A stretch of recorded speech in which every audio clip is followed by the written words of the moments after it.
Welcome on this glorious day to the University of Portland here on the Bluff. Are you ready for an exciting morning?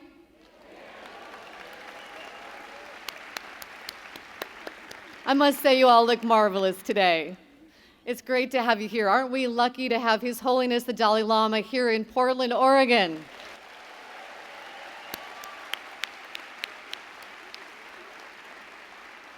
And aren't you lucky you got a ticket?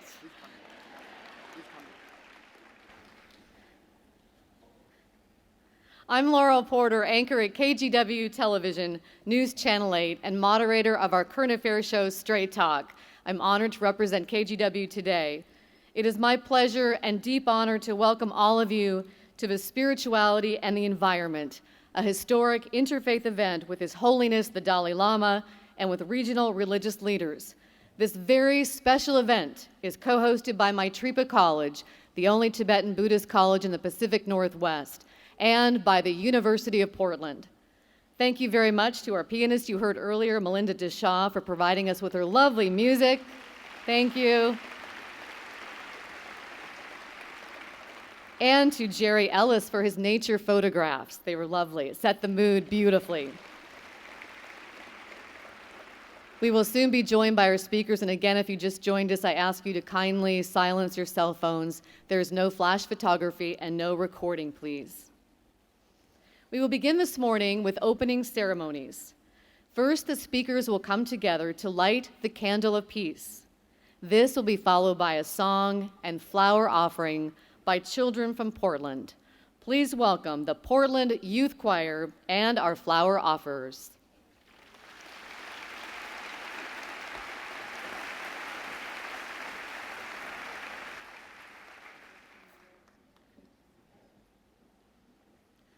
Please welcome Grandmother Agnes Baker Pilgrim, Tribal Elder of the Confederated Tribes of Siletz. Please welcome His Holiness, the Dalai Lama, Spiritual Leader of Tibet.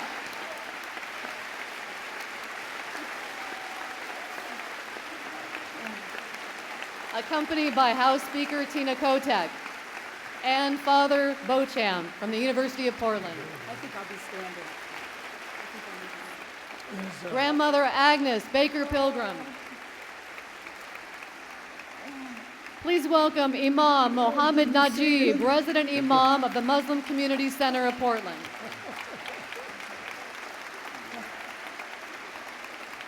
And please welcome Rabbi Michael Kahana, Senior Rabbi of Congregation Beth Israel of Portland.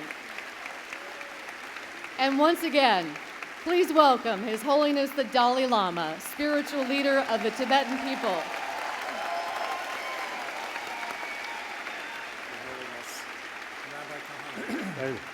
We would also like to welcome His Holiness's translator, Geshe Tupten Chimpa. Thank you, everyone.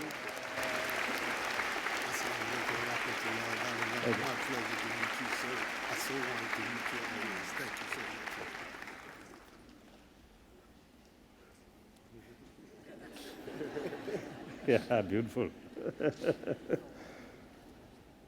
그대로. yeah.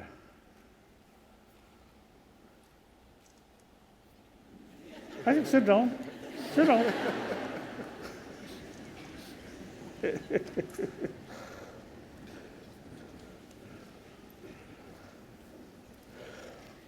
I'd like to introduce Speaker Kotek, who will introduce His Holiness to us.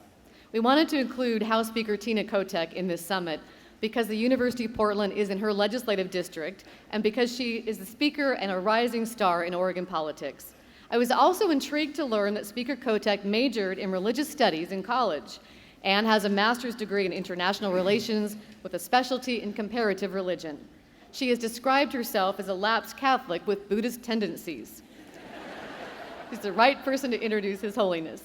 Speaker Kotek is serving her 4th term in the Oregon House.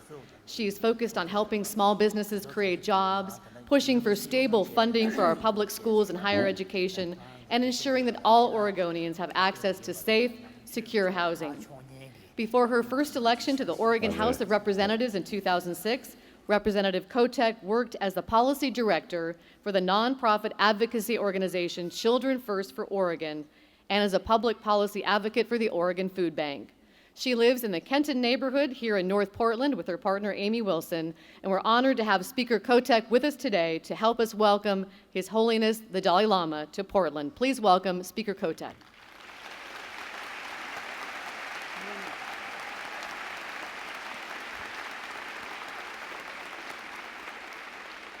Thank you, Laurel. Good morning. What a beautiful crowd on a very auspicious day. It's wonderful to see you all. On behalf of the state of Oregon, the residents of North Portland, and the broader University of Portland community, it is my sincere honor to welcome our special guest today. He's a pilot fan already.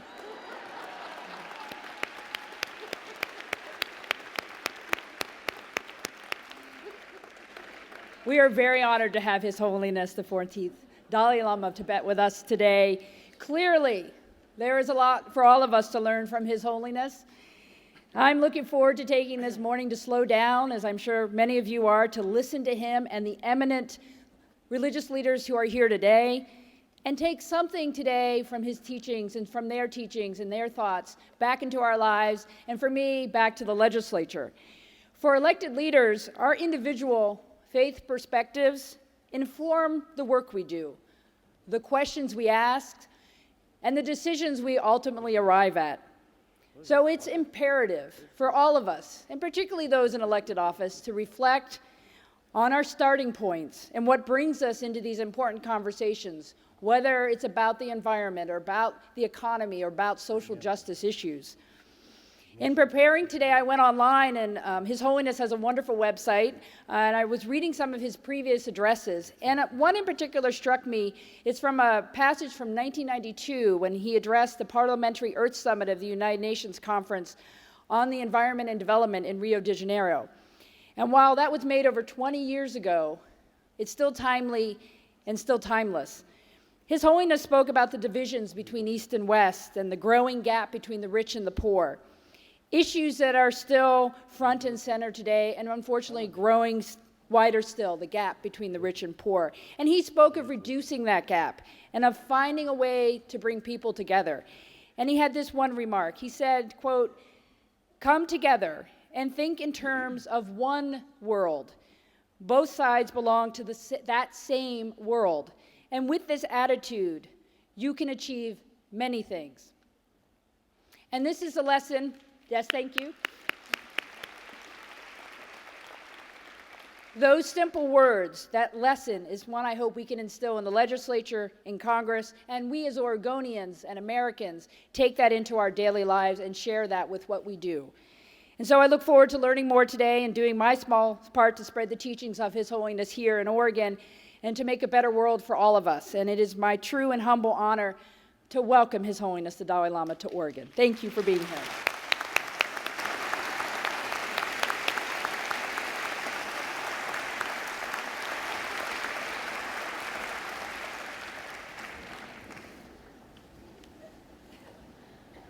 I know we want to hear from His Holiness, but I know we have some flowers that our flower children would like to offer.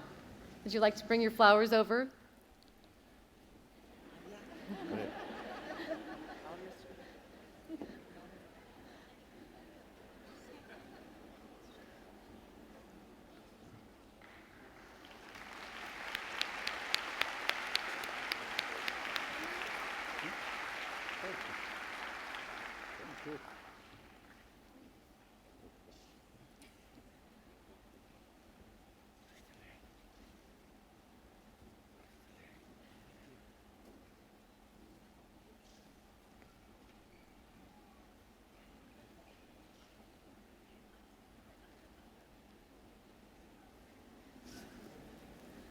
Thank you, children. That was lovely.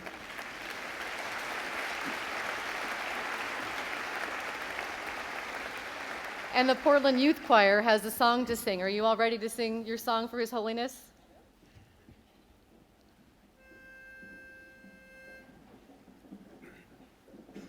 Those lives were mine to love and cherish.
The Portland Youth Choir, thank you. That was beautiful.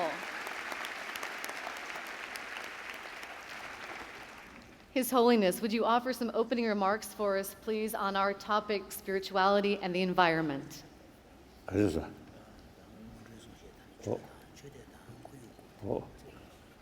땅 바로 yeah. You can stay right there. I think I prefer stand.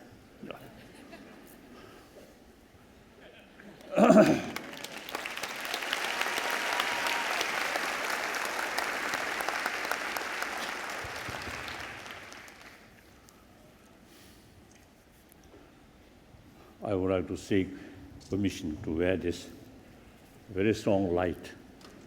So sometimes,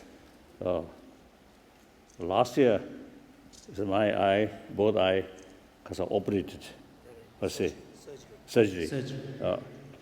So sometimes very strong light, uncomfortable. So, and secondly, I love this color. Beautiful, beautiful. And this also, this color, very beautiful.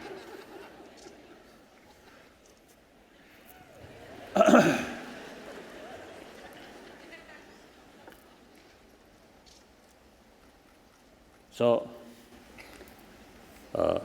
firstly, spiritual elder brothers and sisters, and then brothers and sisters.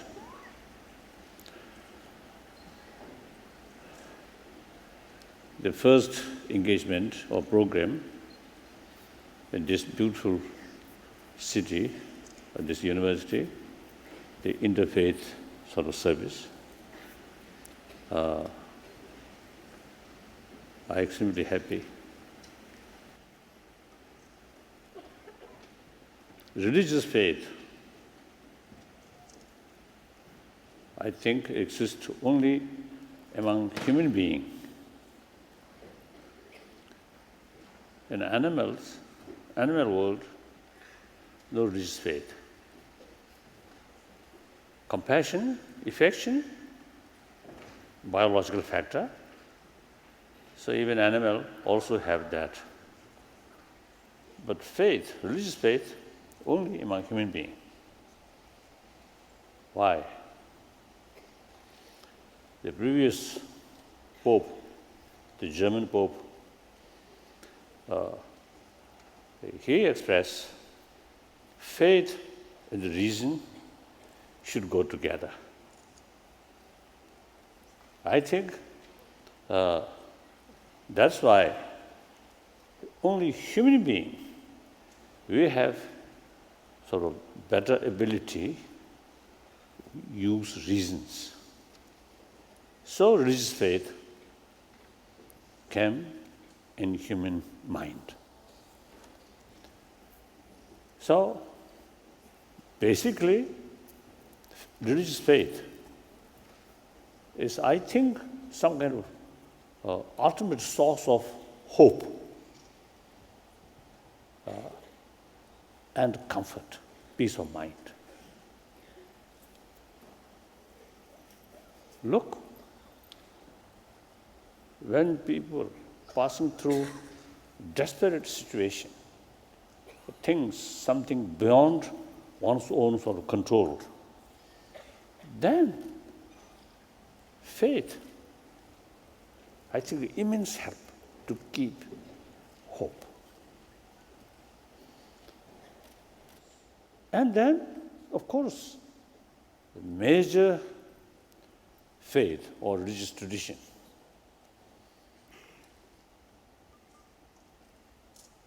see, the main message is message of love, compassion. With that, when we sort of come across sort of situation about to develop anger, hatred,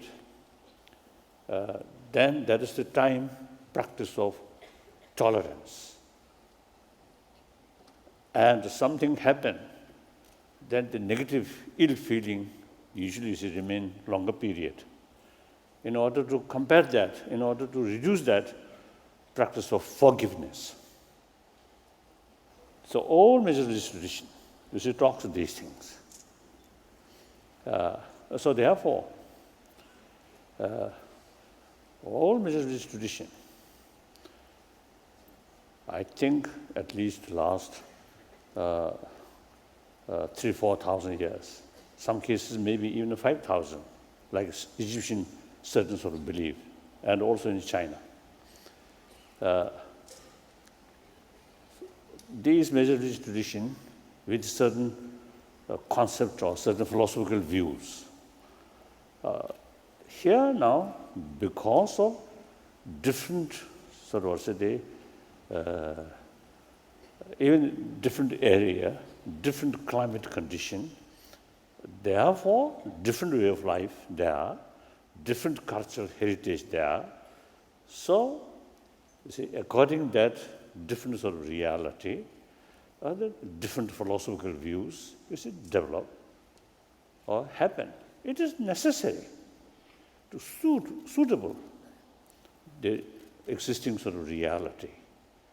The purpose is same, to promote these basic message of love, compassion, forgiveness, tolerance, these things. So therefore, when we look philosophical field or different concept field, looks big differences. Then sometimes, because of that, we develop the strong sort of the concept of we and they. But if you look, what is the purpose of these different religious traditions? Different sort of concept. Simply different method to strengthening these basic message of love, compassion, these things.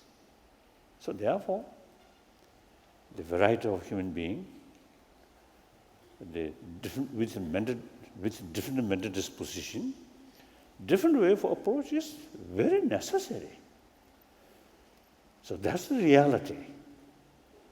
And now, unfortunately, not only in the past, but even today, sometimes there's a conflict or division due to different faith. That's very, very unfortunate. Therefore, see, the interfaith service or religious believer, different tradition, come together and share our common responsibility to cultivate compassion, forgiveness, to humanity. So, in order to help or serve other people, in order to cultivate these basic values, the first ourselves. These practice very sincerely, seriously, not simply some kind of ritual or traditional ceremony, not that level. Of course, this also is useful, but we must take the real essence, real message of these traditions and implement. Frankly speaking, sometimes I think including Buddhists also, our faith only available or exists in temple, not outside. So, Christian brothers, sisters, sometimes they are real sort of these valuable practice only in the church. Outside or synagogue or mosque. Our real life carry anger, hatred, jealousy, and through that way, violence or cheating other people. Frankly speaking, sometimes I telling people, religion also, teach us hypocrisy. Saying nice thing, compassion, forgiveness, but real life, forget these things. So that's the hypocrisy. Saying nice thing, implement different way. So therefore, whether we accept religion or not, up to individual. Once we accept religion, then we should be serious. We should be very sincere. And the religious message should be part of our daily life, including in our dream. Then you see some sort of circumstances, the negative emotion nearly about to arrive. Then remember these practice, as I mentioned earlier. So therefore, we religious believer ourselves, is firstly practice sincerely, then from time to time meet together and show in the eyes of public, like during previous, the late Pope John Paul. John Paul II. The Assisi meeting. That kind of gathering, religious leader come together, or different religious leaders come together and speak same message of peace, message of spirituality. I think that's very, very helpful. So there are cases, conflict, even bloodshed in the name of religion. So we must be more active to promote religious harmony. Ourselves, you see, genuine harmony on the basis of mutual respect, mutual learning. Through that way, we can develop genuine harmony within ourselves. Then show other people. So I think one purpose of this meeting, I think promoting religious harmony. And secondly, as I mentioned earlier, make clear, once we accept religion, we should be serious and sincere.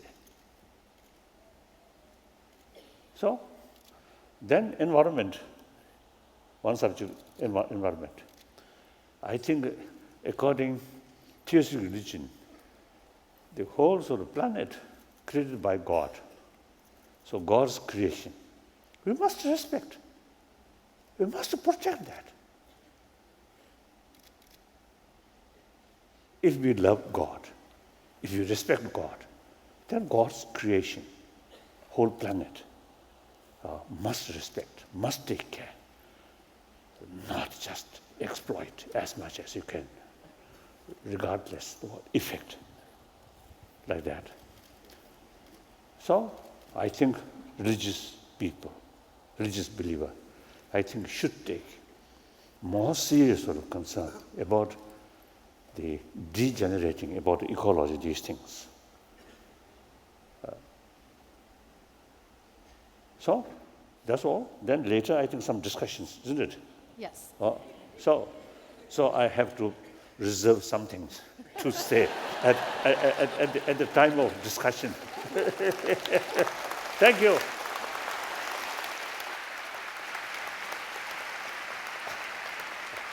We thank His Holiness for those inspiring words. And I have to say, you look really good in that purple visor. We want to introduce some of our other religious leaders and begin a discussion. First, I'd like to introduce Father Beauchamp, Reverend E. William Beauchamp of the Congregation of the Holy Cross, or Father Bill, as he is fondly called. Father Bill has served as president of the University of Portland since 2004. Under his leadership, the University of Portland has every year been named one of the top 10 Western universities and is ranked first nationally among its peers for Fulbright scholarships since 2009. first nationally in community service in 2011 and 2012, and the top university in Oregon for return on investment in 2010, and since 2010. Father Bill has also been a pioneer in sustainability, as UP became the first college on the West Coast to discontinue the sale of disposable plastic water bottles.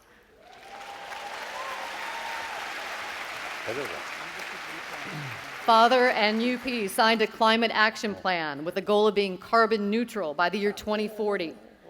Has constructed 5 LEED certified buildings, including LEED Platinum Shiley Hall, one of the only buildings on a college campus nationwide to earn the highest LEED rating. And in 2012, partnered with the EPA to rehabilitate 35 acres of formerly industrial property along the Willamette River. Prior to coming to UP in 2002, Father Bill worked as an accountant, business professor, and lawyer. He was ordained to the priesthood in 1982 and served for many years as executive vice president at the University of Notre Dame. Father Bill, would you please share with us a prayer and your opening thoughts? Let us pray. Good and gracious God, you have created the world and all that is in it. And you have given man and woman responsibility to love and to care for your creation. May we always be mindful of the beauty and often the fragility of all that you have provided us. As we gather this morning, we pray that this discussion will open our minds and our hearts to know more clearly our call to protect your creation, and so to live at peace and in harmony with all created things and beings. We ask all of this through your Son, our Lord Jesus Christ, who is Lord forever and ever. Amen. Thank you, Laurel. And first of all, on behalf of the University of Portland, I'd like to welcome His Holiness, the Dalai Lama, back to the university. He was first here several years ago during another visit to the United States, and it is truly an honor for us to have him back here on the campus. Welcome also to Representative Kotek and the distinguished panelists who have joined us here today. And welcome to all of you, guests from our city, the state, and the region. We are most happy to have you on our beautiful campus on this magnificent, as they all are in Oregon, magnificent spring day. The Christian teachings about our right relationship with all of God's creation are rooted, of course, in the book of Genesis, where we hear, "And he looked at everything he had created and found it very good." From that moment, at the beginning of time, God enjoined humans to be good stewards of his creation. And because of that, Christians have always understood that God's work on earth must be their own, because we have been entrusted with a precious gift, and it is our moral responsibility to care for it. In the centuries since then, we have been reminded regularly of our obligation, and we have honored and held up as role models men and women whose relationship to creation has been exemplary. For example, St. Francis of Assisi. St. Francis in the 12th century and early 13th century. He's honored by most Christian traditions for his holiness and his love of creation. But it was messages from 2 Catholic popes who spoke about 100 years apart that created a view of our earthly responsibility that Catholics and indeed most Christians hold today. In 1891, Pope Leo XIII wrote Rerum Novarum, which is entitled The Rights and Duties of Capital and Labor, and spoke of the vision of distributive justice of the earth's resources. And then 100 years later, in 1990, Pope John Paul II spoke about the ecological crisis, a common responsibility. In his letter, Pope John Paul linked stewardship of creation with solidarity with the poor, those who are most affected by environmental degradation. John Paul wrote, Christians in particular realize their responsibility within creation, and their duty towards nature and the Creator is an essential part of their faith. In other words, it is rooted in what I am as a Christian. And then John Paul's words inspired the Catholic bishops in the United States, and the very next year they issued a statement on renewing the earth, an invitation to reflection and action on environment in light of Catholic social teaching. And the year after that, they formed the Environmental Justice Program to educate and to motivate Catholics. Most recently, Pope Benedict XVI insisted that care for creation is a moral obligation that falls on individuals and governments. In his statement, if you want to cultivate peace, protect creation, he said, "Our earth speaks to us, and we must listen if we want to survive." And now we have a pope who has adopted the name Francis, the patron saint of the poor and ecology. Clearly, the Catholic Christian tradition is one of always seeking that right relationship with all of God's creation. The Church's teaching about that relationship has several themes. One, we live in a sacramental universe. That is, all things are signs of God and God's love for us. We must have a consistent respect for life, for all life. We must work for the common good. We must have solidarity with and a preferential option for the poor. And there is no contradiction between care for the poor and care for the earth. The challenge, of course, is to raise awareness among the faithful and to educate them about their responsibilities.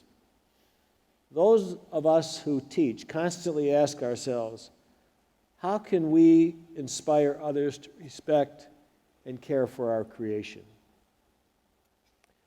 First, at the University of Portland, we attempt to make our students aware of the environmental crisis. Then we try to involve them in activities that respond to it, both large and small. There's a gap, of course, between awareness and action. And really, the bridge across that gap is education. So events like this today are an important part of that education. And my hope is that we will learn new things today that will help us to find that right relationship, the right relationship with creation and with our Creator. Thank you.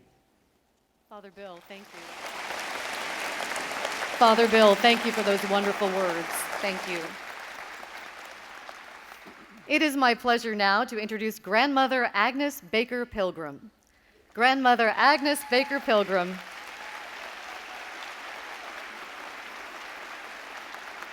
She is honored as a living treasure by her tribe, the Confederated Tribes of Siletz, as she is the descendant of political and spiritual tribal leaders. She is also the oldest living female of the Takelma band that we know of, who've lived in southern Oregon for over 22,000 years. For nearly 40 years, her dedication to the Spirit has led her to be an ambassador for our Mother Earth, working tirelessly to prevent spiritual blindness and inspire people to remember the ways of living that we all share as people of the earth. Grandmother has touched people of all ages in many different cultures in the United States and around the world through venues ranging from powwows to environmental conferences, from schools to health centers. She is also the chairperson of the International Council of 13 Indigenous Grandmothers. They represent a global alliance of prayer, education, and healing for our Mother Earth and her inhabitants and children. Grandmother Agnes, would you please share with us a prayer and your opening remarks? You want me to do my prayer first? Sure. Okay. Let us pray. Dearly beloved, Sahli Papa, Sahli Mama, Great Spirit, Creator of all, Creator of the great mystery, God, bless us, Grandfather. Pity us today, your grandchildren here, each and every one. Bless you, Grandfather, for watching over our elders, our givers of life, and everyone here today Thank you for bringing us together in a safe way from the 4 directions that you always instructed. Watch over us, Grandfather. Help us with our responsibility to the earth, because you gave us everything we need to survive and how to take care of it. Help us to come back to the teachings of doing things in moderation and balance, that all things are sacred. Help us, grandfathers, as we are all water babies. Water is our first medicine. We came into this world in water. Help us, grandfather, to stop the pollution around the globe. It is our job. The ancient ones left us with that responsibility to take over and to care for everything that's here that you gave us. Help us, grandfather, to be in oneness. Help us to carry peace and love and compassion in our hearts and kindness. It is each of our inside jobs. Grandfather, you know that you can help us. All we need to do is say 2 little words, help me, and you come. Thank you, grandfather, for being in our lives, that we could come to you day or night. And help us, grandfather. We know that yesterday was history, tomorrow's a mystery, and today is our gift. Thank you for this beautiful day that we can only do one day at a time. Grandfather, we are this family today. We're all connected to all things. Let us always remember that. We've got one time to walk through this life, and that is the gift that you gave us. And grandfather, help us to do a better job of taking care of our world. It's not us adults that own this world, grandfather. It's the children. Help us to take care of it for them, the waters, the air, the animals. Without the animal kingdom, we cannot live here. Help us to take care of them, be their voice. Grandfather, we are the voice for the voiceless. Stop the silence. The wolves, the coyotes, the orca, all the animals got a right to make their sound. Help us to do a better job and stop the pollution in the waters and the air, grandfather, so that our little people can grow up and have good air and good water. Help us to do a better job, grandfather. We thank you for this opportunity to be with His Holiness. And we pray to China that you will soften, the rulers will soften down so that the Tibetan people can go home. It is a disgrace to the world what China has done. Hear our prayers, grandfather. Bless our Holiness as he journeys in his family, and the Dharmasala and the orphans that are there, grandfather.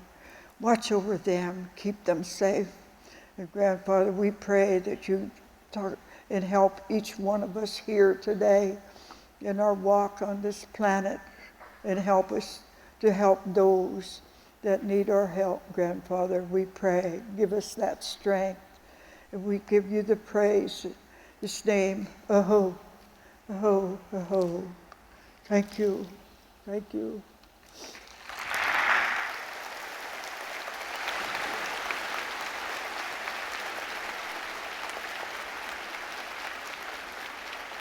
I have about a minute for opening remarks.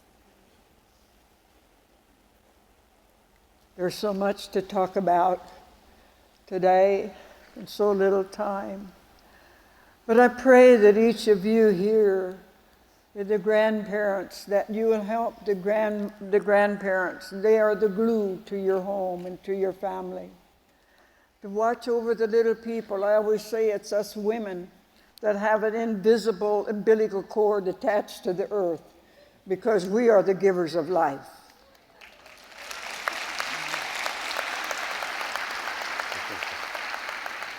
And we believe, as 13 grandmothers, when we came together October 11, 2004, out of Phoenicia, New York, that we're raising femininity to the top.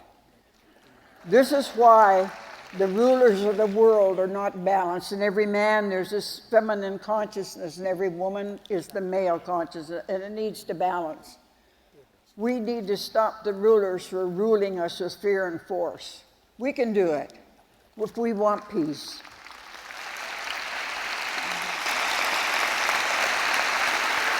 Grandmother, thank you. Thank you so much. Thank you to Grandmother and Father. We will get to meet Imam and Rabbi a little bit later with their introductions and their prayers, but you feel free to jump in on the conversation. We're going to start a little bit of a discussion here about the environment and spirituality. And first, I'd like to ask His Holiness, going back to your opening remarks, His Holiness, you talked about hope and working together instead of being we versus they. You've traveled the world over in 6 continents, dozens of countries. You've heard from environmentalists and scientists who have told you that the climate is changing as a result of human activity. Are you hopeful, His Holiness, that we can work together as humanity to save the planet, to heal the planet in time? And what can we do to inspire each other to work towards solutions?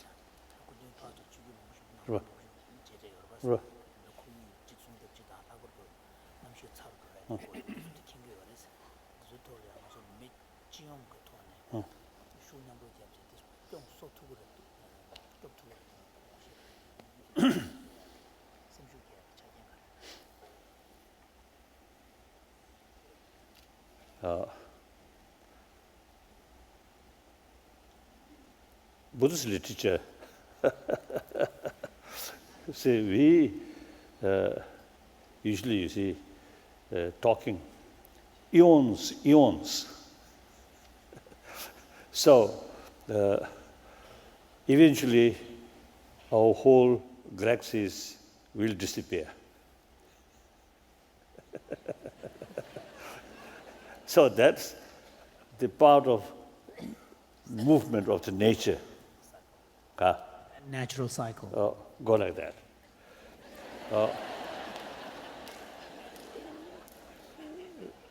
So you see, looking from distance, then the tiny world, our world, part of the whole galaxies, and go like that. However, now, our life, 100 years, general average. So we have to take serious concern about our century. And perhaps, let's say, we have to take serious care about children, grandchildren. Of course, I am monk, no children. But those people who have children and grandchildren, you have to take seriously about their future. So therefore, now this global warming, although I think part of nature, Natural cycle. then that is we can't do much. But some extent, our behavior have some connection, according specialist or ecology specialist. So therefore, we have, as it is, certain sort of responsibility. All our sort of activities use because of the consumption rate. Nature resources, and also the water and the electricity, all these, you see, we have uses, and some extent, you see, we can protect our world, some extent. Therefore, it is our responsibility, like, you see, taking care about our own home, our own room. So this planet is the only home. Even though with the help of technology, we can go, of course, moon, now much easier. We can go Mars and some other sort of planet.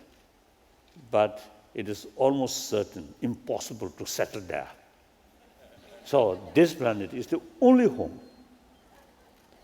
And in the meantime, human population, according to some expert, within this century, the end of this century, human population will reach 10 billions. It is really a very serious matter. So therefore, and then meantime, this huge gap, rich and poor, global level, national level, this we must sort of make effort to reduce this gap. Otherwise, this, I think, really not only morally wrong, but practically also source of problem. You have to deal that.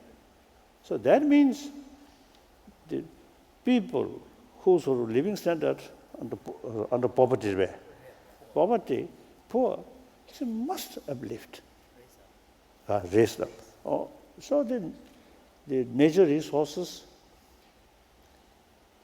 some time back, I think 20 years ago, one occasion in Oxford, in England, this is some discussion. At that time, about 6 billion population. Some expert, told me, the living standard, the southern world, a little difficult for the poorer section of people, their living standard raised up to sort of the standard of northern worlds enjoy. Then the natural resources could be sort of some questionable. So then 10 billion, no question. So these are, we have to think long term, just out of greed or consume, regardless what effect. That, I think, that kind of lifestyle, I think, should check. And then, taking care about environment, this should become part of our daily life. My own sort of, perhaps I think, insignificant, silly contribution, yes, silly contribution. Every moment when I living room, hotel, I always put off light. Then I never take kasachuti, with tap. Use a bathtub. Supposed to see taking care, preserve water. But of course, showers always do one morning, one evening. So I don't know. I don't know whether you see 2 showers, one bath, so I don't know. So in any way, like that, these things should be part of your daily life. And then, as Mother mentioned, teach, show other people, your family member, your community, sense of caring our planet, ecology, should be part of their life. His Holiness, thank you. Let me ask Father Bill to build on what you were talking about. You were talking also about the poor, taking care of the poor, taking care of your home. And Father Bill, I know you signed the St. Francis Pledge to try to advocate for the poor who are affected by global warming, to also take care of planet Earth. What are you doing here at UP, and how can we inspire others and spread that message? Well, I think the key to this really, it's the starting point is education. I'm thinking of my generation. When I was growing up, quite frankly, up until not that long ago, we didn't worry about the environment. We thought there would always be enough of this. We didn't worry about what we were doing to the water and the earth, because it wasn't in our consciousness the way it is. So that to a certain extent, my generation, we kind of have to change our way of thinking, which isn't easy for us to do. People my age don't change easily. So we get used to certain In fact, there are people in my generation that don't even believe we have a problem with this, because they've always lived a certain way. They will always be there. That's not true of today's college-age people. They are very aware. They've always been aware of the issue of the environment, and they're very open and very concerned about what the environment is going to be for them, for their children, and for their grandchildren. So as I said, we have an opportunity here on the campus, and we take advantage of that opportunity whenever we can, beginning with something as simple as no sale of bottled water as a starting point. But also, we have had conferences on campus, such as the Focus the Nation, which is a national conference that we very much were involved with and participated with on the campus here a few years ago. All student-run, thousands of students around the country. We had a water conference here on campus. Our participation in LEED, making sure we have LEED's building. But also we have, within our theology department, we have people that work with the environmental sciences working together. So the recognition that this is an issue of basically for our faith tradition as well, concern about the environment and creation has to be part of that. Then in addition, our whole community service program is making students more and more of awareness of their responsibility to the whole community. As His Holiness said, we have to be concerned about the poor as well, because often they are the ones that are the most affected by our carelessness with the environment. So as I said, it's an educational process, and quite frankly, I learn a lot from our students as well, because they're very aware of this issue. And I am very hopeful that going forward, with that type of an education, that type of awareness, we're going to make great progress. His Holiness, I know that you really, Rabbi, it looks like Rabbi would like to say something. Rabbi Kahana. Laurel, your question about hope is, I think, really the essential one, your question to His Holiness. When I speak to my science friends, friends who are involved in climate change, they speak without hope. They feel that they've been speaking for a generation. They've been warning for a generation. And it's only now that we're starting to see a global awareness of what they've been speaking about for so long. And they fear that we've passed the point.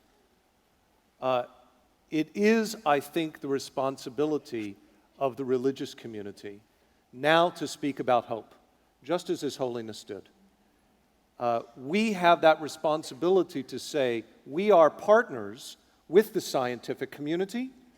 We have to be speaking their voice, and we have to be saying we are the masters of hope. That's what we do. We are the people who have been given that responsibility to inspire. And when we have the platforms that we have, most of us don't have as wonderful a platform as His Holiness does. But as he says, whatever way we can do, any voice that we can speak to others and say, you have a responsibility to make a difference. If every one of the 10 billion take that responsibility, we can make an incredible difference. I know His Holiness talks a lot about and has thought a lot about the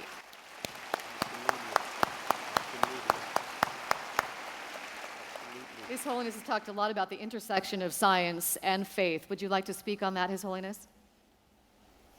Correct.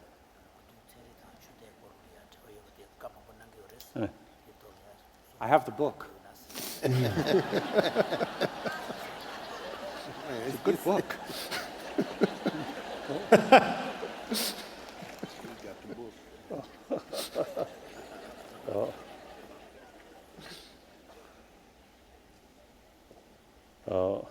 Basically, as I mentioned, generally, as I mentioned earlier, you see, reason and faith must combine, as I briefly mentioned before. So reason means analyze.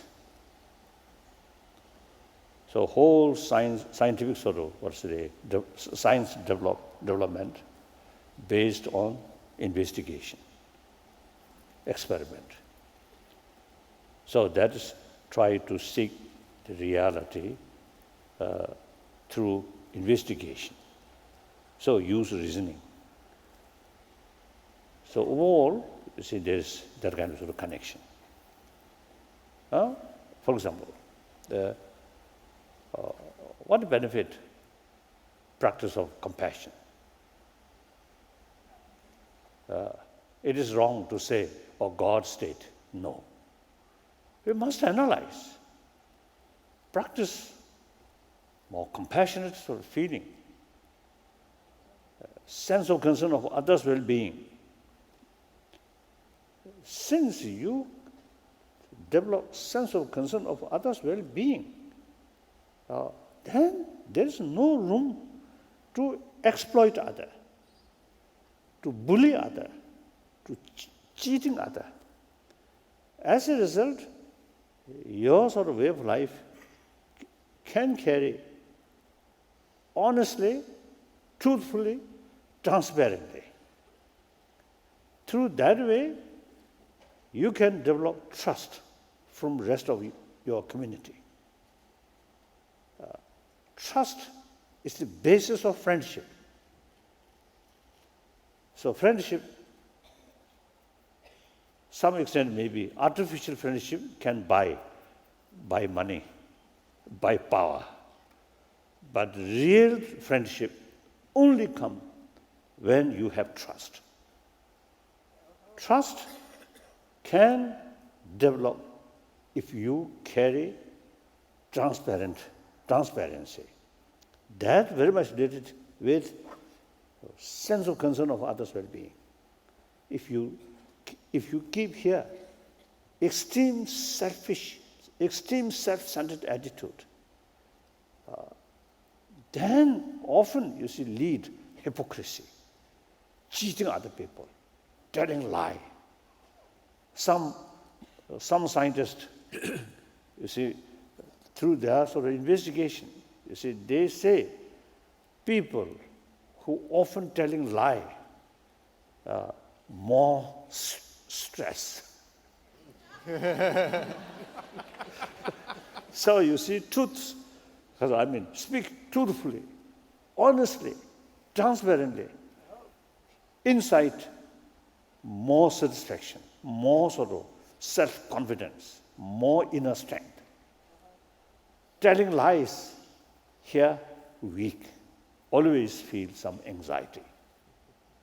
So analyze these things. So then you will develop firm conviction. Oh, practice of love is really immense benefit to myself. That's the way. So therefore, you see, the religious sort of message must analyze what's the value, what's the benefit.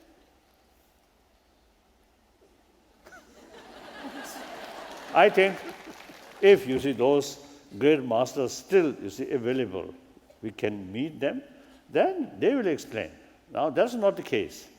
Now, we have to analyze by ourselves. I think I am Buddhist. If Buddha still there, then I will receive some sort of thorough explanation from him. Now, no longer Buddha there, so I myself have to analyze these things.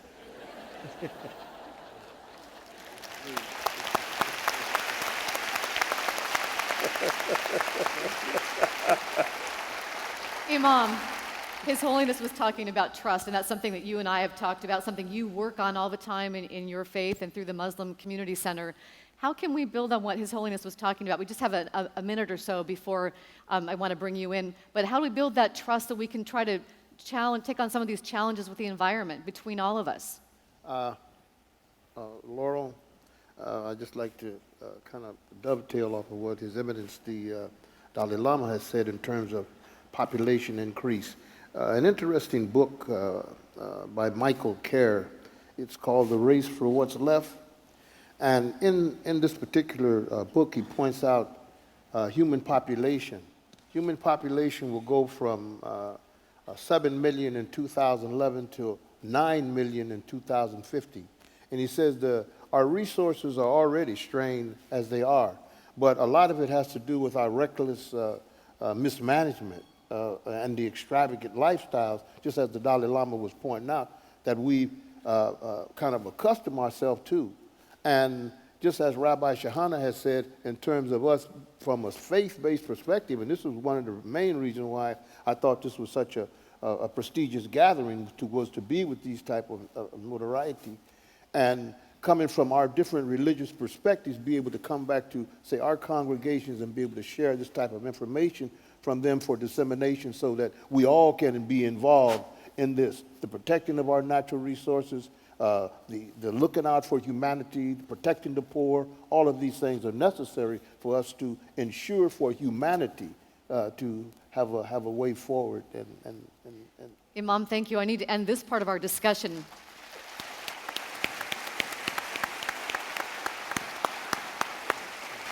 But we will continue this discussion in just a few minutes, but I want to introduce the rabbi and the imam and let you know a little bit more about them now. Mohammed A. Najib is resident imam for the Muslim Community Center of Portland, Oregon. The Muslim Community Center of Portland is one of the oldest established Islamic centers in the Pacific Northwest. He was the first coordinator of the nationally acclaimed Islamic program, Islam in Focus radio broadcast. Imam Najib has served on the KBU Radio Board of Directors, Budget, Finance, and Public Affairs Committees. His work has included interfaith and community concern-based organizations such as Ecumenical Ministries of Oregon.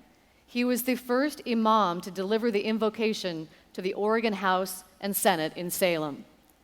Imam Najib was the recipient of the Ambassadors for Peace International Award by the America Clergy Leadership Conference presented by Congress in 2003. Imam Mohammed A. Najib performed Hajj in 1978 and 2006. Imam Najib, will you please share with us a prayer and your thoughts on spirituality and the environment? Thank you, Laura. Bismillahir Rahmanir Rahim. In the name of God, the Beneficent, the Merciful, I greet you with the greetings of peace. Assalamu alaikum wa rahmatullah. Peace be unto all of you. I would like to begin my short talk with the 7 most repeated verses in the world today, and that is Al-Fatiha. That's recited by 1.6 billion Muslims in the world. I will recite it in Arabic, and then I will recite it in English also. أعوذ بالله من الشيطان الرجيم بسم الله الرحمن الرحيم الحمد لله رب العالمين الرحمن الرحيم مالك يوم الدين إياك نعبد وإياك نستعين اهدنا الصراط المستقيم صراط الذين أنعمت عليهم غير المغضوب عليهم ولا الضالين. Ameen. In the name of God, the Beneficent and Merciful, praise be to God, the cherisher and sustainer of the worlds, most gracious, most merciful, master of the day of judgment. Thee do we worship, and thine aid we seek. Show us the straight way, the way of those upon whom thou hast bestowed thy grace, not of those who go astray or incur thy wrath. Ameen. I would like to take this opportunity to thank my Tripa College for extending an invitation to be part of this noteworthy and prestigious event. Having the opportunity to meet His Eminence, the Dalai Lama, and other spiritual and religious leaders. Spirituality and the environment. We cannot speak about spirituality and our environment without speaking about dialogue as the means of activating the inherent spirituality in everything. It is this process which brings things together. Humanity has been given the responsibility of trust in the maintenance of our environment and ecosystems. And our disregard the world faces with our overconsumption of resources like petroleum and the rapid depletion of reservoirs, unprecedented challenges. Today, the demand for natural resources continues to trend upward. It is our lifestyle of mass consumption and extravagance that dwarfs our spirituality and has done the most damage to our environment. I have a quote here from a book, The Ecology of War and Peace, by Tom H. Hastings. He's a professor at Portland State University. I quote, his quote, "The ecosystem we live in is designed to sustain itself and all that exists within its interdependent matrix, which includes humanity. Research has proven that the anthropogenic forces of mismanagement and abuse have altered the ecosystem's potential to sustain itself, and a radical adjustment in mentality and methodology must be embraced." End of quote. Honoring this sacred right to environment, we must respond to our spirituality within us and our connection to the environment. Each organism has its place and role to play in this intricate and interdependent network of ecosystem. Our ecosystem requires us to dialogue and act as guardians from the conservation and protection of the trees, forests, woodlands, countrysides, and all living creatures, as well as their habitations. As nations like ourselves, each species has a right. The world, our environment, is a gift to humanity, which is to be used for the benefit of all. Not only has humanity been given the authority, but also the responsibility to work in harmony with the natural environment. This is our trust. This trust should impel us to have a more active concern for the human condition and the integrity of creation. We dialogue spiritually with our environment, not only through our appreciation of it, but also how we treat creation, how we treat each other, and manage what we have been given.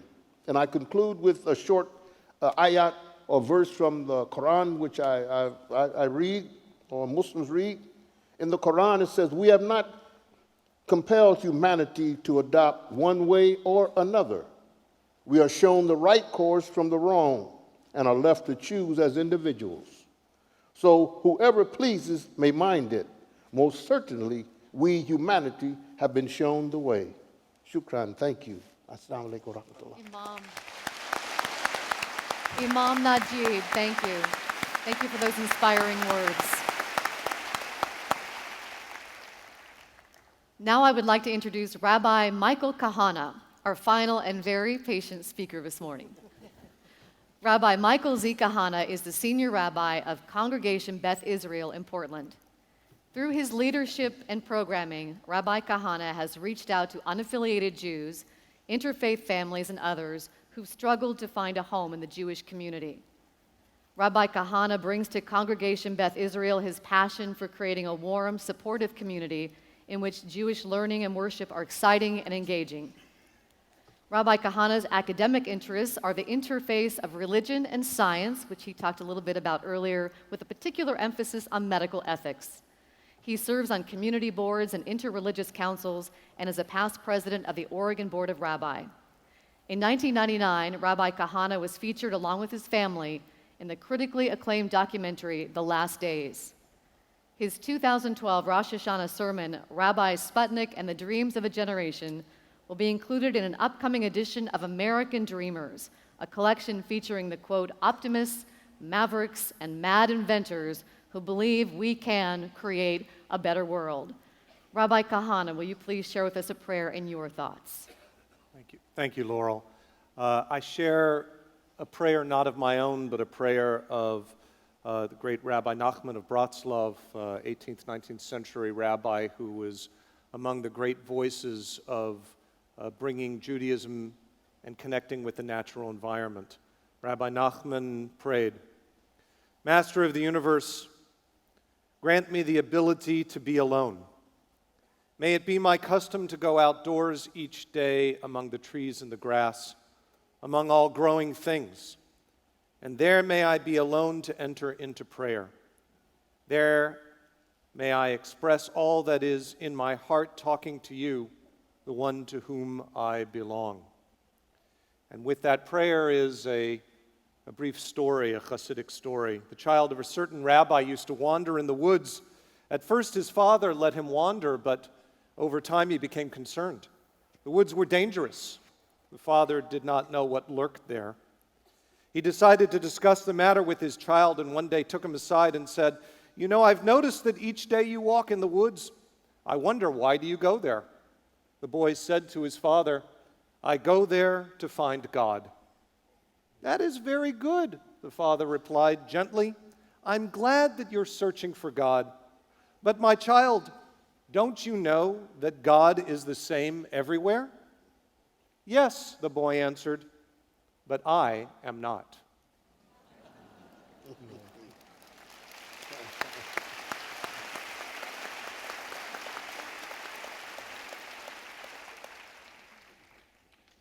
Having the great privilege of being the last speaker, I get to repeat many of the themes that we've heard already, but perhaps from a Jewish perspective, slightly different.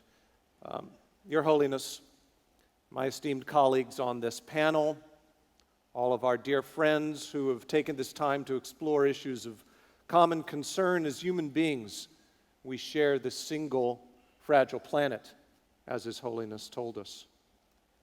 We who gather here today believe that spirituality and religion are and should always be a powerful force for good.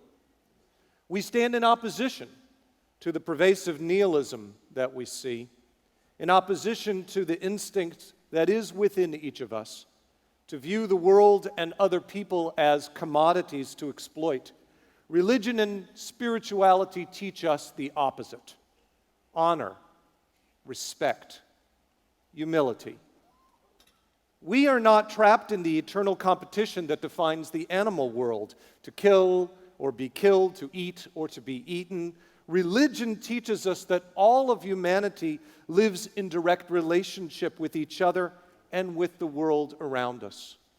In Jewish terms, we are created b'tselem Elohim. We are created, each of us, in God's image. A reflection of the divine presence lies within each of us. We are not mere flesh and blood. We contain a holy spark which animates us. We cannot oppress or ignore another because that spark that is within us calls out to the spark that is within another. And when we meet, we make a holy flame, a torch that lights the way in this darkened world. This connected reality His Holiness has taught us today through his Buddhist thought. It is shared by all religious traditions that are represented here today, and that unification stems from one single emotion, and that is gratitude. The biblical Psalms speak to us of our relationship with God. In Hebrew, Ladonai ha'aretz umlo'a tevel veyoshve ba. The earth is God's, and all that fills it, the world and all who dwell in it. The earth belongs to God. God is the creator and the master of it. And we who are privileged to live in this world should be grateful for all of its abundance. Life itself is a great gift to treasure. And as we value the one who created all, we honor God by paying attention to what God created: ourselves, our environment. There is a grand multiplicity of life, a remarkable diversity that is brought about through the principles of evolution and natural selection. These methods do not take away from the divine animator of life. They are the tools by which the sculptor carves. This gratitude for God's creation reminds us that we live in relationship with all of creation. Science teaches us that we are not separate. We are a part, not apart from, the environment in which we live. This we read in the first chapter of Genesis that teaches us an important lesson, actually two important lessons: relatedness and humility. As Father Bill shared with us from the first book of Genesis, God said, "Let the waters be filled with many kinds of creatures and birds that may fly above the earth in the open firmament of heaven." God created the great crocodiles, every kind of creature that lives in the water, every kind of winged birds. And God saw that it was good. And God blessed them, saying, "Be fruitful and multiply and fill the waters and the seas, and let the birds multiply in the earth." By uniting all of creation into one short narrative, the Torah is teaching us that all of creation is linked. We are united in relationship through God to one another. And the Torah teaches us that God loves life, not for the value that it has for human beings. God loves life for its own sake. God sees all living things and calls them good. God blesses them with the same command that is eventually given to human beings: be fruitful and multiply. We've been doing a little bit too much of the fruitful and multiplying, maybe. Maybe we need to let the animals do a little bit more of it.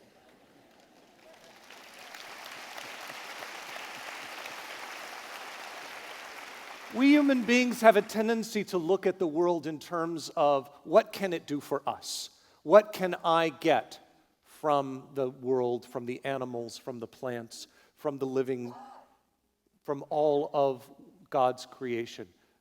But we are taught in our Jewish tradition the opposite. Maimonides, the great 12th century rabbi, philosopher, and physician, teaches us that everything exists for its own purpose, not for our human needs. All things have their purposes, even when we don't understand them or benefit from them. Right. The Midrash, this is a collection of ancient rabbinic homilies, teaches us. Our rabbi said, "Even things which you may regard as completely superfluous to the creation of the world, such as fleas or gnats or flies, even they are included in the creation of the world, and the Holy One carries out the divine purpose through everything, even a snake or a scorpion, a gnat or a frog." So we should love them all, shouldn't we? The snakes, the scorpions, the gnats, the frogs, they are all a part of God's creation. The second lesson of the Genesis story is one of humility. The Midrash teaches us that order of creation that we see in Genesis is not an accidental order. Not that we human beings are the pinnacle. In fact, the Midrash turns it exactly around. It says, "Humankind was not created until the sixth day, so that if pride should happen to govern, it could be said, even the tiniest flea was created before you were."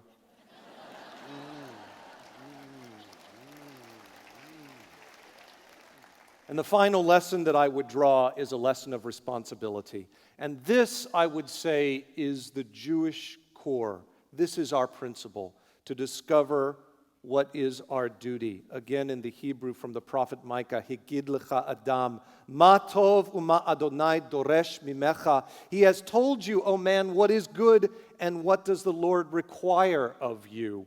The Torah is the Jewish people's guide to that answer. What does God require of me? Just as His Holiness said before, that is our question. What does God want from me? The Torah is a product of our time, an era in which a product of its own time.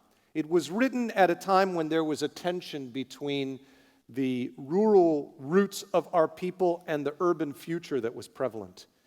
We have learned that it is good to live together as a people. We have created so much good through our urban understanding. We've created civic responsibility, a demand to do good for others, a demand to care for the needy. But there is something that gets lost in urbanization. A love of the land that comes from an intimate knowledge of the land. The Torah speaks often about the homeland as if it was a living thing. We are taught a law that requires to give the land a 7-year cycle of rest, culminating in a 50-year jubilee. Many of our traditional 613 mitzvot, our commandments, can only be performed in our homeland. Rabbi, I need to have you wrap that up. We only have a little bit more to go for our moderation We here. do. I'm sorry. I know. I'm sorry. So let me finish with this idea of responsibility. And responsibility implies within it ability. We can't be given a responsibility we can't carry out. And so when we talk about this question of hope that we did before, this question, can we actually accomplish it? Because we've been given the responsibility to care for our world, we know that we have the ability to care for our world. And I'll finish with a midrash, thousands of years old, that expresses this very modern idea so long ago. When the Holy One, blessed be God, created the first man, God took him around to all of the trees of the Garden of Eden and said to him, "Behold my works, how beautiful and commendable they are. All that I have created, for your sake I created it," God said to Adam. But then God said, "Pay heed that you do not corrupt and destroy my universe.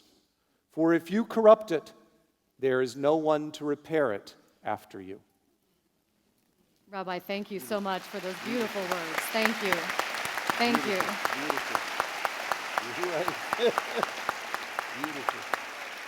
We want to continue our discussion where we left off before and talk about some of these themes we've just heard about: responsibility, gratitude, this interconnectedness from your different faith perspectives. And I'd like to start with His Holiness. When you were a young boy in Tibet, what was your relationship to the environment? How did it influence your thoughts about some of these themes? And then how did it change when you left Tibet and became what you called a citizen of the world? How did that change your relationship with the environment?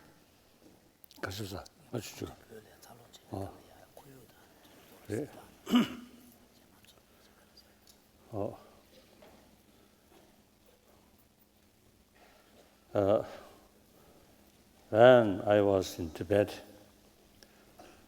I think till my age, 24. So I think Tibet,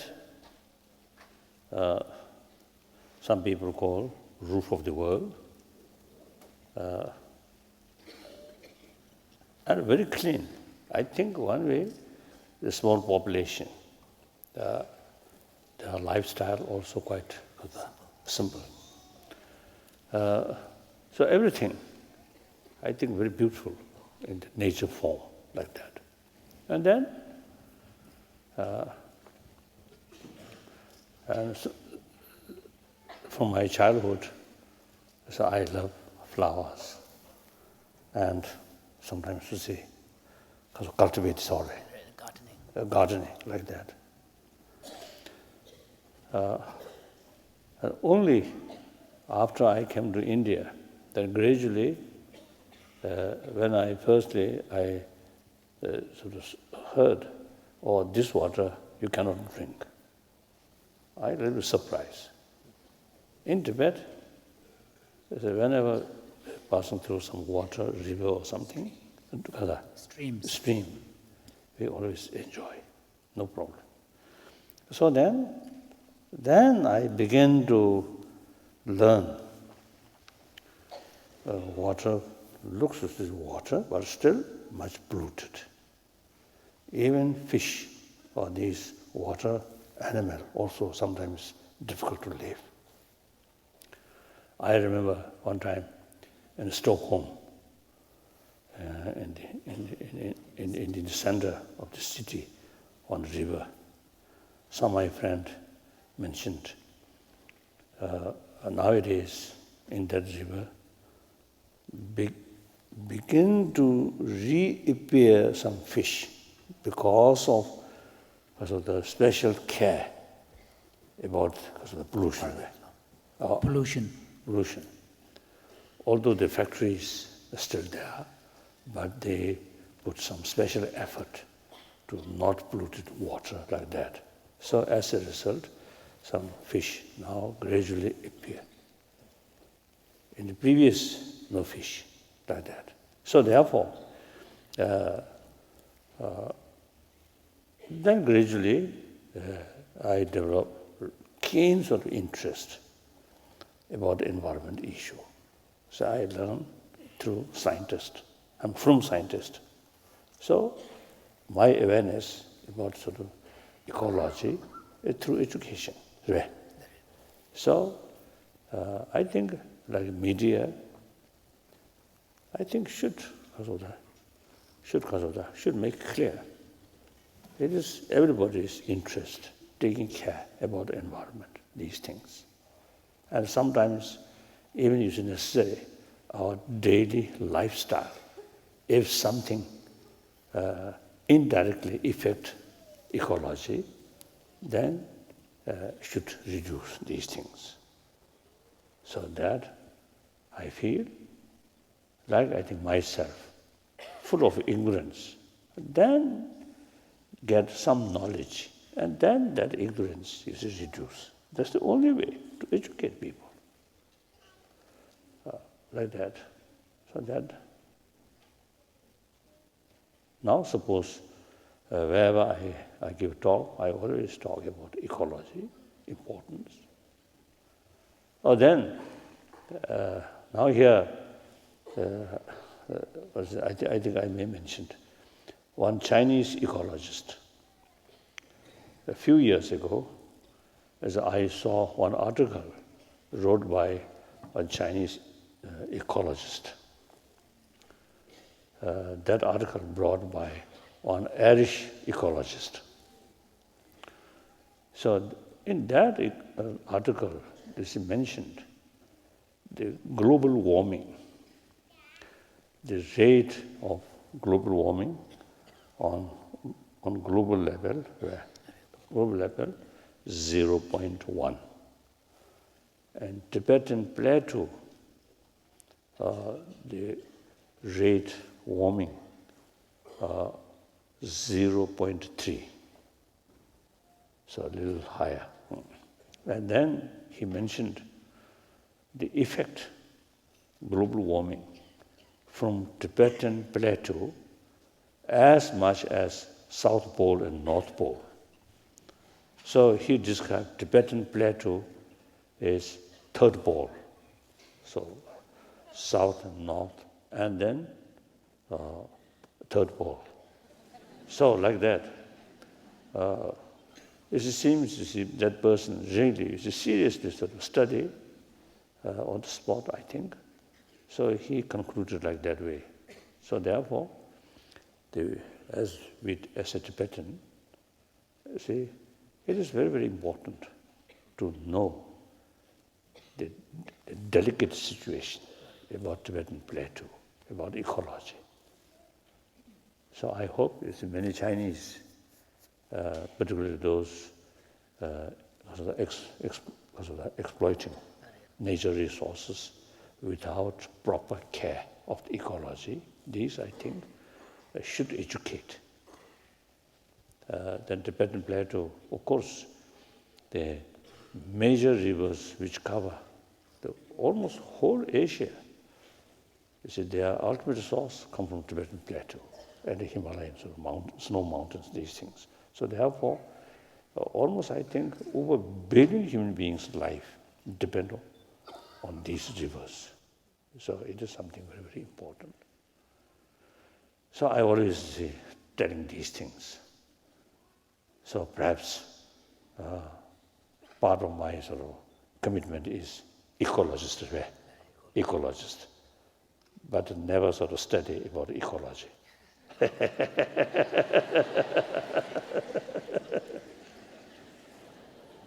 We love to hear you laugh, His Holiness. Thank you so much. You talk about commitment to ecology. Thank you, His Holiness.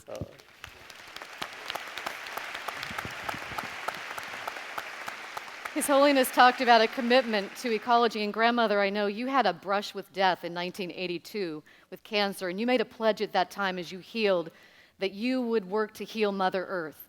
What wisdom have you learned from that experience you could share with us to help us all as an interfaith community, religious and non-religious, try to solve some of these problems facing the planet?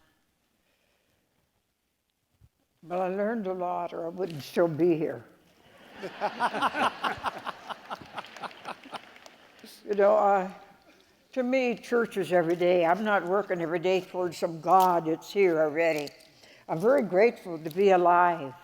I've been at death's door many times, and I said, I don't have to go to church because I fear hell. I've already been there. And I know what pain is, but I know what hope is, and I know what love is, and I know what compassion is, that I carry it in my heart all the time. And I'm very grateful to be again with His Holiness that teaches all of that. And I think that each of us, if we are guided, and if we can do our 18 inches and get all this thinking thing down into our heart, you know, at least once a day.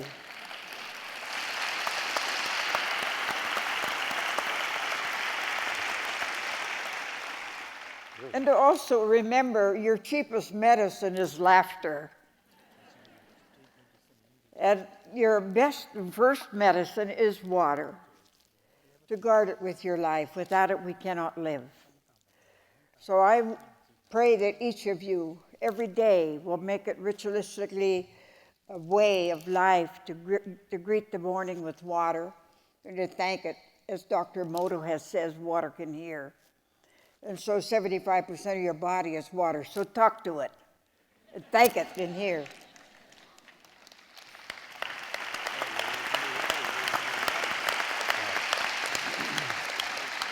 Thank it when you cook.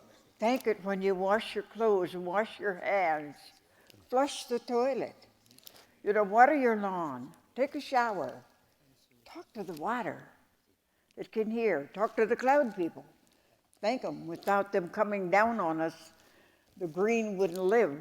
We need the rain so that we can breathe, right? I always say, when a tree breathes, I breathe. Mm-hmm. So I'm always praying and thanking our beloved, what He has given us, and the responsibility to teach all I can, and to be able to continue to live and do His bidding. You know, I am only His servant. And I really appreciate being in my life and guiding me and helping me.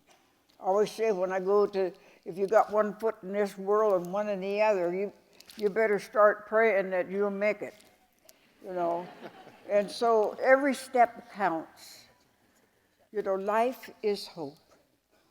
Guard it, cherish it, walk it.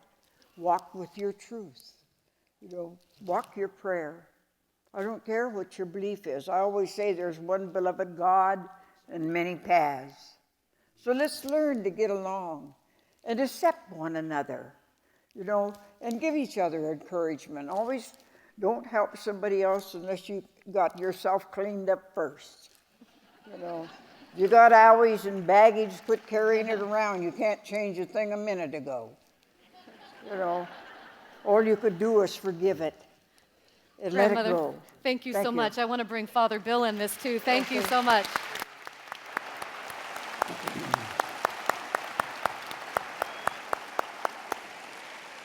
Father Bill, we have many differences in our religions and many commonalities, but one thing we've been hearing a lot about today is the commonality that we all want to save the planet Earth. What can we do to work together as an interfaith community and at University of Portland to try to work towards that goal and to connect with the earth? Well, first of all, you're giving me a hard job following grandmother.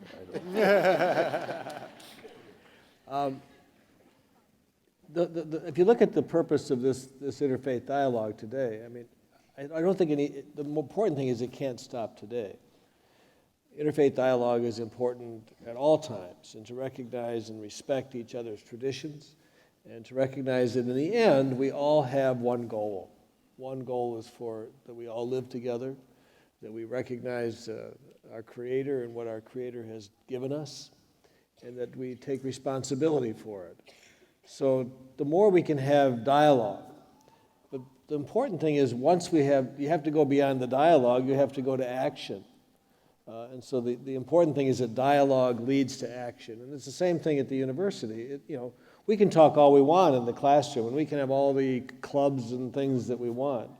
But when the student graduate leaves the university, they don't take what they've learned here and take it into their world, then we haven't accomplished anything. So the important, as I said, the important thing is to take what you experience, take what we talk about, take what we learn, and we've learned so much. We learn more and more every day, things we never used to worry about, and convert what we've learned into action and working together. So, I mean, this is just one step, quite frankly. Thank you, Father.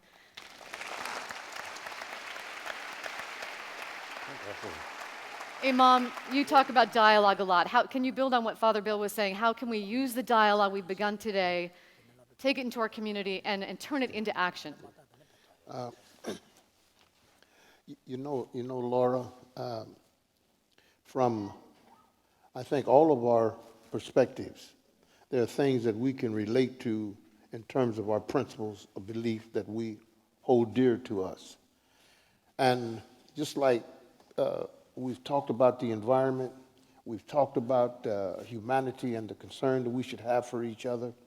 Well, from my perspective and the Quran that I read and I draw my source of strength from, just in terms of the animals and to show you how God's creation is one, there are several chapters that are just entitled, like we have the bee, we have the ant, we have the spider, ankabut, and we have these different creatures which God has pointed out to us within my faith traditions that I hold dear to me to respect. This is part of the ecosystem that we have been talking about today. Now, we as spiritual leaders, this is why I thought this was such an informative and prestigious gathering, is the fact that, all of us are able now to return to our communities for dissemination.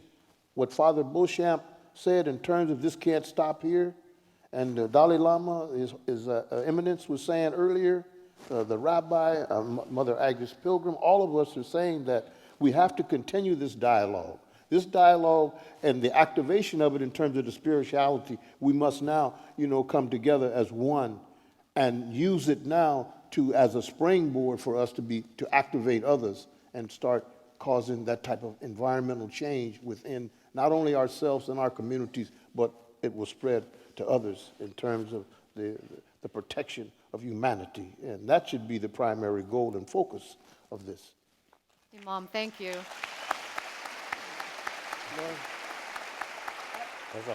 Father? One thing I was going to add is one thing that has to stop is we have to stop what we're doing to each other too often in the name of religion. That's the starting point. Grandmother.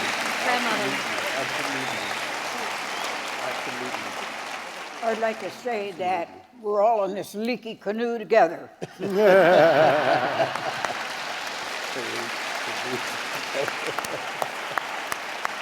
Rabbi? The importance of dialogue is not speaking but listening. And we're all really good at speaking. Listening's harder. What I want to take away is the differences that we have, because it's very easy to talk about our commonalities. What is, I think, fascinating is our differences, our different approaches, and to understand what it is that I learn from my Muslim friends, what do I learn from Native American, from Catholic, from the Buddhists, from everyone. Every person brings us a different perspective, and then we need to translate into our own perspective and speak in our own authentic voice, but learn from each other. And how do we then take those things and inspire every person that we speak to continue that dialogue in our own voices and respect the individuality of those voices? Rabbi, thank you. I want to thank Imam, Rabbi, Father, and Grandmother so much. It is difficult probably could have went on for an hour. We could have really gone into It is difficult to draw this enlightening talk to an end. Really wish we could go on. But on behalf of my Tripa College and the University of Portland and all of us here today, please allow me to express sincere gratitude for all of our speakers and for their spirited and earnest engagement with each other and our topic of spirituality and the environment. And now I'd like to ask His Holiness to offer concluding comments for us to consider on this topic before we end our session, and what we can all take away from this, His Holiness, so that we can go out into the world and make a difference.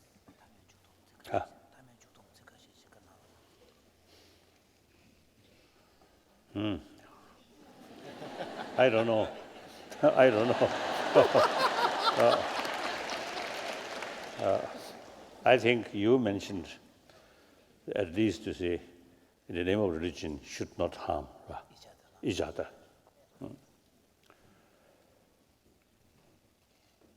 Now again, there is a reason. What is the reason? You see, we should not harm each other. And how? I think two things.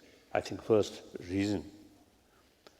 Whether you like it or not, the different religious tradition last over 2,000 years, about 1,000 years already there. So this planet is something like multi-religious planet. It's a fact.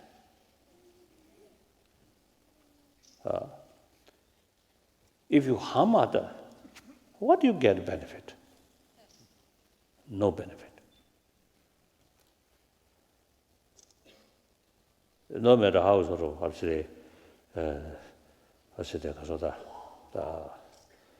grade, you cannot eliminate other religious tradition. You have to live side by side. That's the reality. So, since we have to live side by side, then much happier, much better, live happily, harmoniously. Live together, no other choice. Then remain distance, suspicion. What benefit? Then, how develop, not harming each other? Firstly, as we already discussed, closer contact, learning each other. Then, automatically, you develop some kind of admiration and appreciation of how much contribution made those other religious traditions last 1,000 years to millions of people. Then you develop genuine respect, genuine admiration. I'm Buddhist. As a result of meeting with people, I really appreciate. There are a lot of sort of people who really serving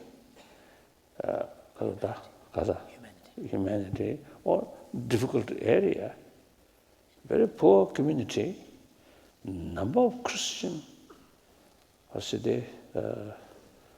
nuns or monks, you see, dedicate all their life serving others.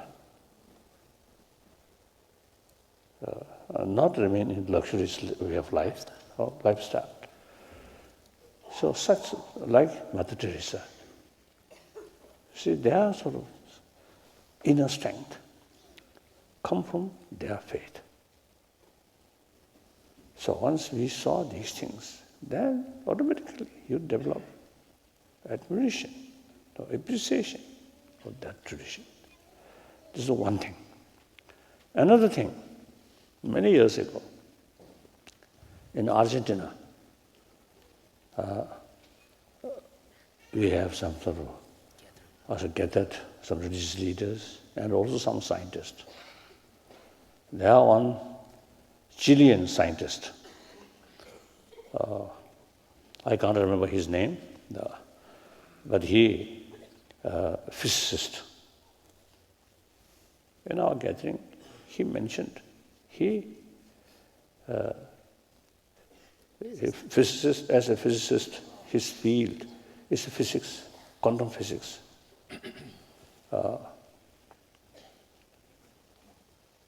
He carry sort of research in that field, but then he mentioned he loved his own field, scientific field, but he should not develop attachment towards his own field.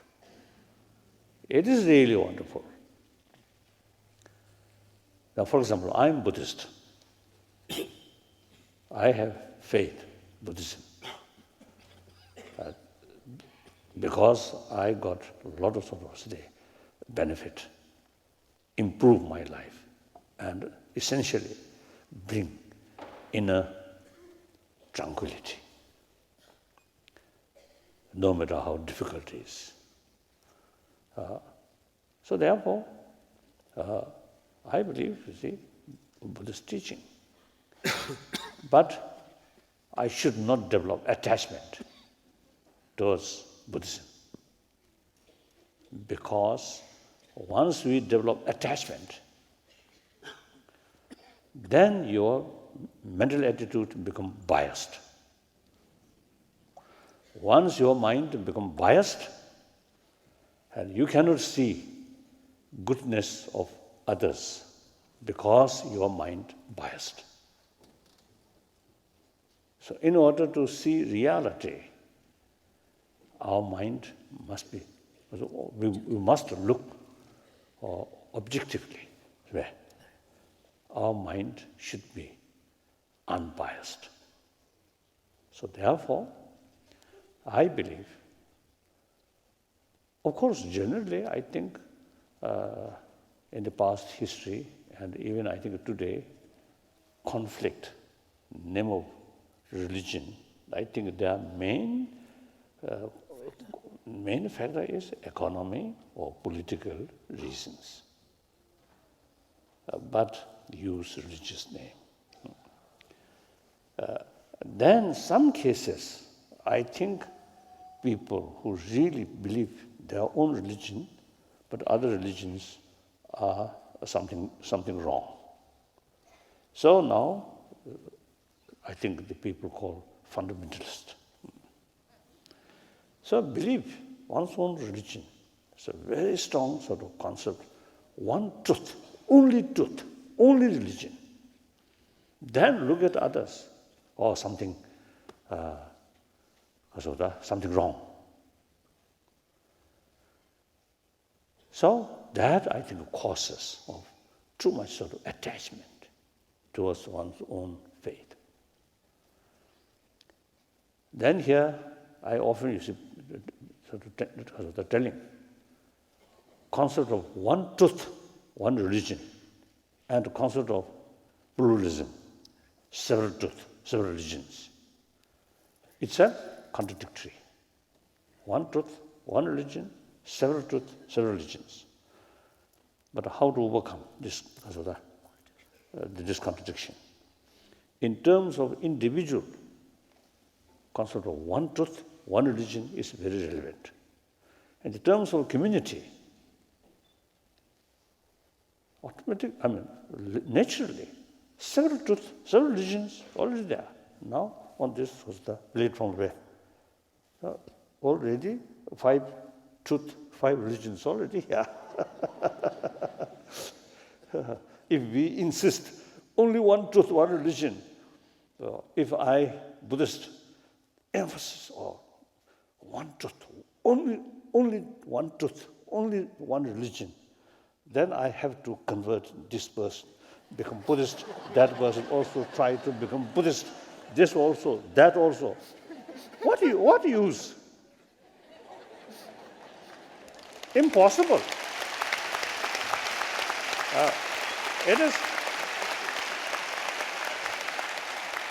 It is much better. Different people from different area, different history, it is much safer to keep your own traditional religion. That's much more suitable, much more effective. So when I give some lecture on Buddhism in the West, I always make clear, you have your own traditional religion. It is much safer and much better to keep your religion. Certainly you can learn from other traditions. Like we Buddhists also learn from Jewish or Islam or the Christian, Native American, so far not much. but one thing I admire, see, you really respect nature, isn't it? Like Shintoism. That I really sort of impressed or struck on our mind. Now today, particularly sometimes we have the sort of belief or attitude, science and technology can control nature. I think that in some extent, yes.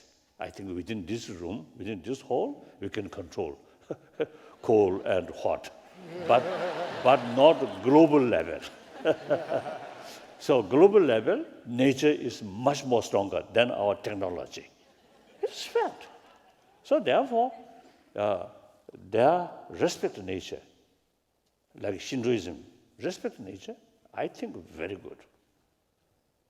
And then if you respect nature to extreme, not touching, that also sometimes.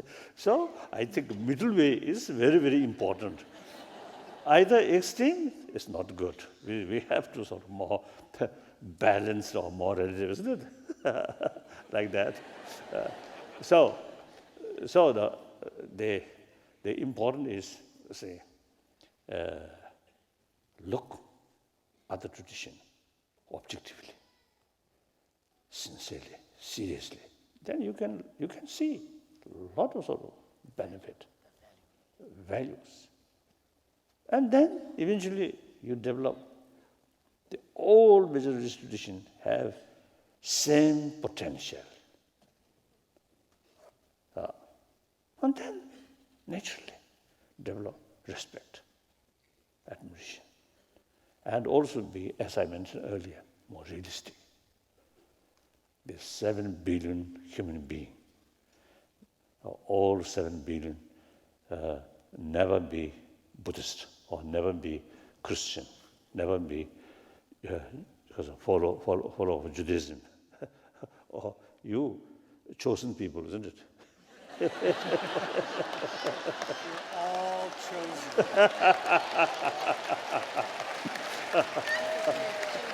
That whole 7 billion human being will not be Islam follower. It's fact. It's reality. And then, in fact, recently I saw one report. Out of 7 billion, over 1 billion formally declare non-believer. That's fact. So it is up to individual's right. So therefore, thinking these realistic sort of look, right? Then there's no other choice except live harmoniously. Some argument? Do you have some argument? No. Argument.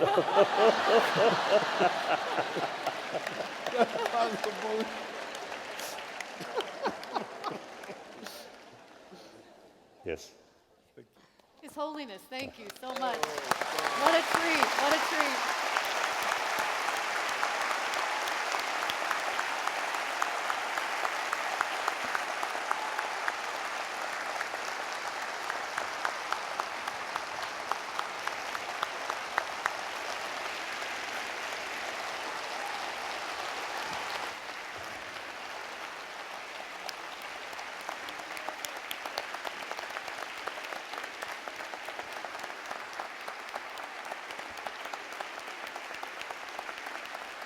저는 대답표가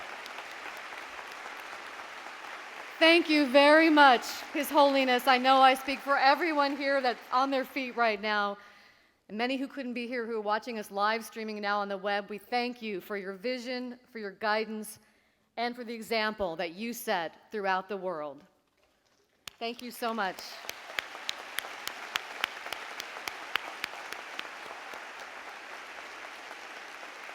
Thank you also to Grandmother Agnes, Reverend Beauchamp, Imam Najib, and Rabbi Kahana. Your commitment to interfaith engagement and to the caretaking of faith communities in our region, as well as the caretaking of our planet, is deeply inspiring. We're so grateful to have had you with us today. Thanks as well to His Holiness's translator, Thupten Jimpa. Thank you so much. Beautiful. Speaker Kotek, we thank you, our wonderful performers and offerers, and for everyone who had a hand in putting this morning event together. Thank you to Maitripa College as well and the University of Portland. Thank you to our audience for coming and for your interest in this event. May this coming together create change in the hearts and minds of everyone here today, both for environmental action and the interfaith harmony that His Holiness spoke of. And may such inspiration spread throughout the world, beginning with all of us here today. Thank you so much. I have a few announcements I'll make after His Holiness and our speakers depart. After His Holiness leaves, I know there are a few people in the audience that need to leave right away to get to a luncheon, so please leave as soon as His Holiness departs. Thank you again so much. Oh, then I think, yeah. I think.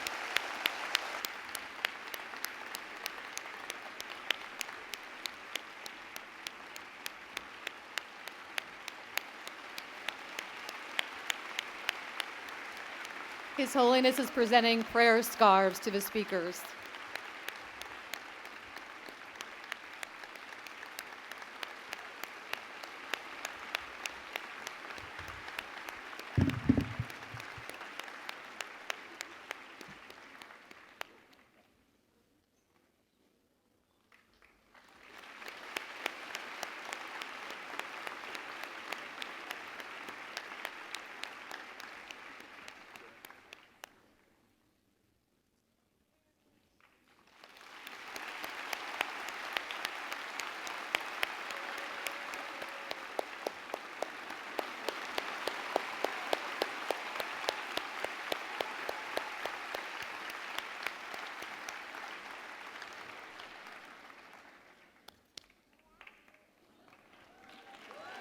I'm so honored. Thank you so much.